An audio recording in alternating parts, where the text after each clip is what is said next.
What's up, fight fans? Welcome to my channel. This is Johnny. In today's video, we're going to be going over some comments that Eddie Hearn has made regarding Terence Crawford, some comments that Ryan Garcia has made towards Terence Crawford, and more importantly, some facts about Bud, who he's last fought, what his last three opponents look like, and what we're going to do is attempt to tie in the narrative and disprove it on what Hearn's saying, what Garcia's saying. And stay tuned to the end of the video as well, guys. We're also going to talk about maybe the next three opponents or Bud's three most significant options for a fight.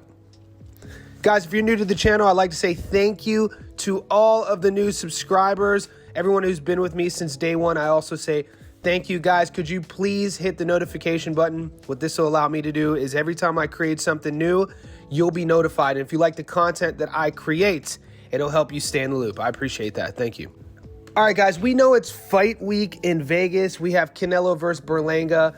The last few weeks have been kind of down regarding big fights, the boxing media, boxing news. So if you know me personally, you'll know that I'm a type of guy that I'm always trying to be a forward thinker. So I came up with this idea the other day based off of Eddie Hearn's comments. I'm going to use Bud Crawford as the first fighter for this concept. What we're going to start doing is targeting and featuring fighters, their last three opponents. That'll give us a good idea of what have they done for us lately. And then we'll back end the video with a potential next three opponents. And it'll give you guys the opportunity to give me some insights and what you think the best move for said fighter should be.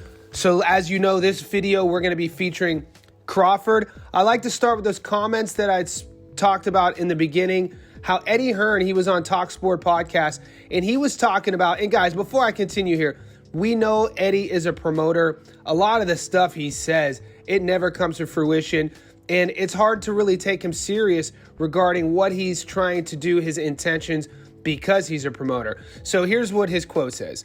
I don't think Crawford will fight again because I think he's made really good money in his last couple of fights. I don't think he wants to fight Virgil or Jaron Ennis.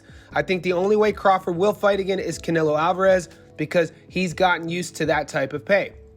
He probably thinks he will fight again, but I wouldn't be surprised if he didn't. So inactive as well. I think he's happy to sit around and wait, probably wait to the end of next year. And if he doesn't get that fight, he'll probably retire.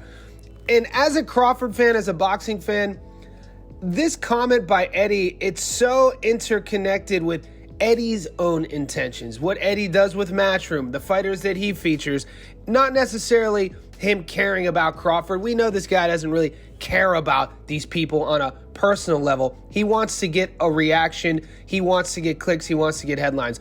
The very next day, Ryan Garcia posts a comment on his Twitter, and I featured it yesterday in the Bud Crawford video talking about how Omaha loves Bud Crawford. If you didn't catch that one, it's tagged to this one.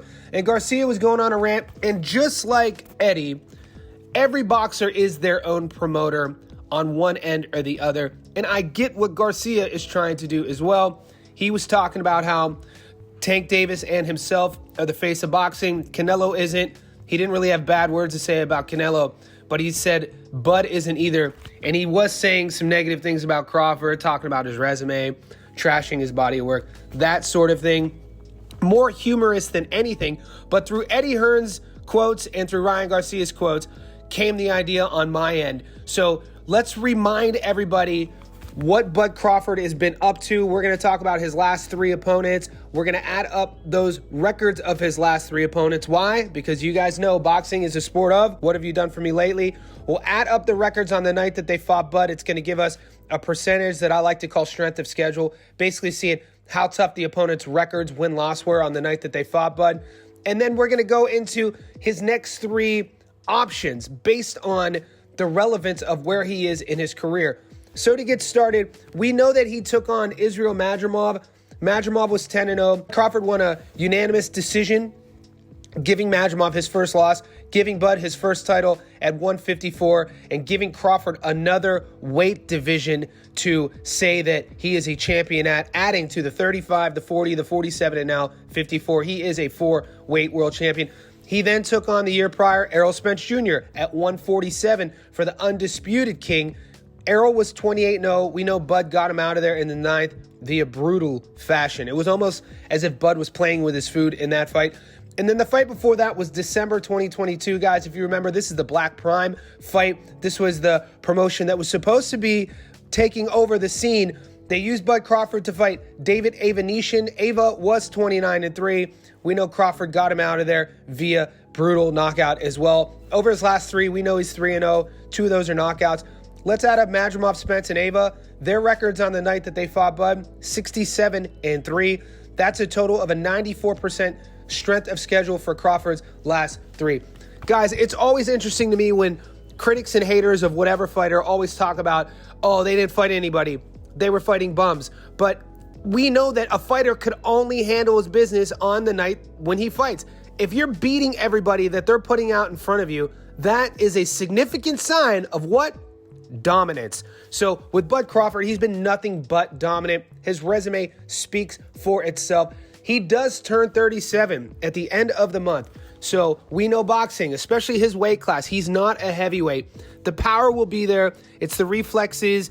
It's the speed, the agility that goes the older we get. Now, seeing him fight for the first time at 54 against Madrimov, I didn't see a declination. I saw a guy with a high fight IQ. I saw a guy who controlled the ring. He did what he wanted to do, and he put himself in every position he wanted to be in. Crawford still hasn't been in a bad position in a fight, meaning a dangerous position. And to me, as a boxing mind, that's a sign of, is a fighter declining or not?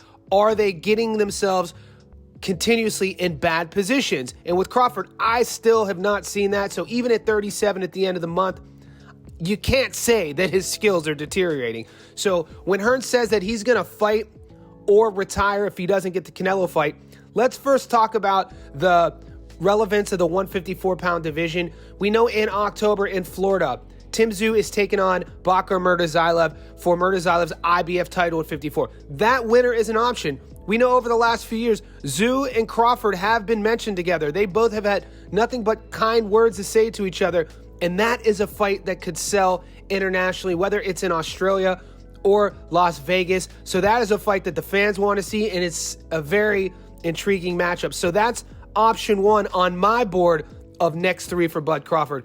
The second one would be the Seb Fundora fight. You talk about unification bouts. You talk about a fighter getting up for a big fight.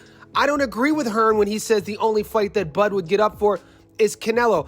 A unification bout at 54 against Fundora gives Bud a couple things. One step closer to being undisputed in a third division, being the first fighter ever and only fighter ever in this modern era to say that. I'm pretty sure Crawford would get up for that. Now, we also know the Canelo fight, but that's not my third option. We're just going to leave that hang, and I'm going to leave that for you. The third option, in my opinion, and call me crazy, and I've been getting bashed on the post when I talk about this, but I still think it's an option. The winner, specifically, if DSG could beat Erilani Lara and become the 160-pound champ. DSG has a huge following. He's a career Hall of Fame resume. Look at the fighters he's fought. Look at the fighters he's beaten. He has a huge, beloved, endearing fan base, and I feel Bud Crawford talks about being great. If that Canelo fight does not happen, we have to remember, Lara fought Canelo to a split decision at 154. Granted, that seemed lifetime ages ago. Now, this fight against Lara is at 160. If DSG could beat Lara at 160, Bud Crawford has the opportunity then to move up to 160. Think about it as almost a warm-up, dare I say, stepping stone fight to the 168-pound division, and that would give Crawford an opportunity not only to fight DSG at 160, to become a 5-weight world champion, 35, 40, 47, already did it at 54, 60 would be the 5th weight, as well as an opportunity to then get the Canelo fight, because then he would have the narrative on his side saying, well, you fought Lara at 54, you can't say that I'm not coming up. I just beat DSG at 60, and I've come all the way up from 35. Let's meet at 68. So I think these are literal options for Crawford. I don't see him retiring without another fight. I see the competitive Terence Crawford getting up for a few of these different options. Guys, you don't have to agree with my three, the Fundora, the Tszyu Murtazayev winner, or the DSG Lara winner. I want to hear your options for Crawford. Does he retire? Does he get Canelo?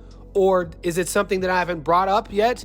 All of that, I'm interested in knowing your opinions, guys. So I thank you. Leave it in the comment section below.